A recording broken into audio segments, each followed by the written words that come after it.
সকালে আমি আমার সেক্রেটারি সাহেব এবং জয়েন্ট সেক্রেটারি সাহেবকে নিয়ে আসলে ভিজিটে আসি এবং দেশের অবস্থাটা একটু আমরা ঘুরে দেখেছি। আসলে ব্যাপারটা যা হয়েছে এটা সেফটি ইস্যু ছিল। হ্যাঁ, এবং গ্যাস সিলিন্ডারের একটা ব্যাপক ব্যবহার হয় অবভিয়াসলি পুরো বাংলাদেশব্যাপী ঢাকা শহরে। এটা সেফটি একটা ব্যাপার, আর পাশাপাশি রাস্তার সংকীর্ণতার কারণে মনে হয় ফায়ার সার্ভিসে ঢুকতে পারেনি।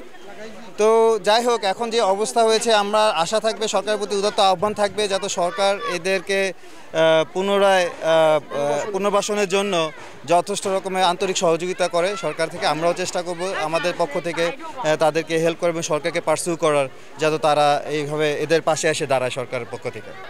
আমি শরীফ নাকিব, আমি বাস্তবতা দলের সভাপতি। আপনাকে ধন্যবাদ।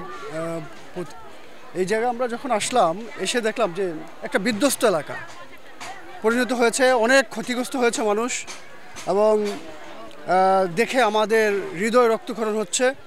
তো আমরা এখানে আমাদের প্রেসিডেন্ট সাহেব, আমি নিজে জয়েন্ট সেক্রেটারি, আমরা আসছি বাস্তবতা দলের থেকে।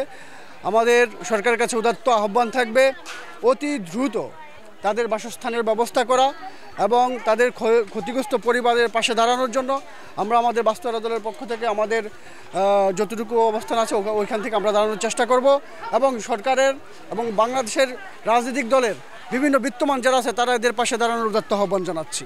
এবং এই জায়গায় না আসলে আপনি বুঝতে পারবেন না তারা কতটুকু ক্ষতিগ্রস্ত হয়েছে। তাদের কাপড় থেকে একটা শিশুর খেলনা পর্যন্ত কোনো কিছুই রক্ষা হয়নি।